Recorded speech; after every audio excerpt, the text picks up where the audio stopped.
नीचे न कीजिए, कहाँ रखे आज प्रधानमंत्री जी के मन की बात हम लोगों ने अटल सभागार में सुना। प्रधानमंत्री जी मन की बात पूरे देशवासियों से करते हैं और आज उन्होंने फिर दोहराया इस बात को कि वोकल फॉर लोकल।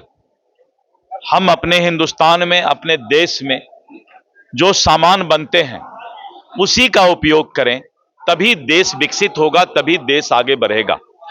विदेशी सामानों से हमें परहेज करना चाहिए, विदेशी सामानों के उपयोग से हमें बचना चाहिए, यानी वोकल फॉर लोकल हमें होना चाहिए। प्रधानमंत्री जी ने विशेष करके पर्यावरण पर चर्चा की कि एक पेड़ में मां के नाम, यानी पर्यावरण इकोसिस्टम को बचाकर रखना बहुत जरूरी है। अगर हम पेड़ लगाते हैं तो हम अपनी जिंदगी को खुशनुमा बनाते हैं, हम अपनी जिंदगी की रक्षा करते हैं।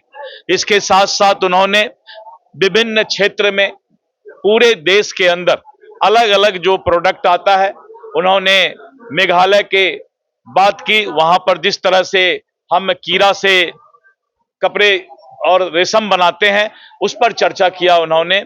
और इसके साथ साथ शुभम शुक्ला का भी उन्होंने स्पेस का भी चर्चा किया है। और प्रधानमंत्री जी मन की बात में पूरे देश के चारों कोना को, सभी जगह को छूने का प्रयास करते हैं।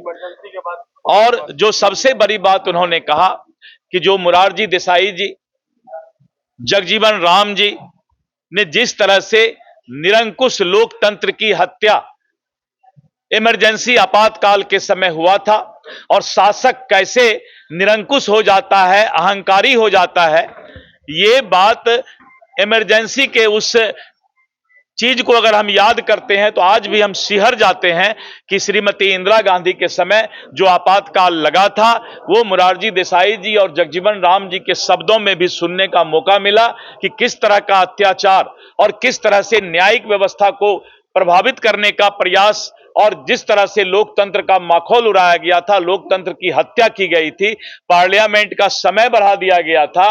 ये इतना बड़ा अत्याचार जो हमारे कांग्रेस के पूर्वजों ने किया है, उसको आज मोरारजी देसाई जी और जगजीवन राम जी के शब्दों में सुनने का मौका मिला। सर, ओवैसी जी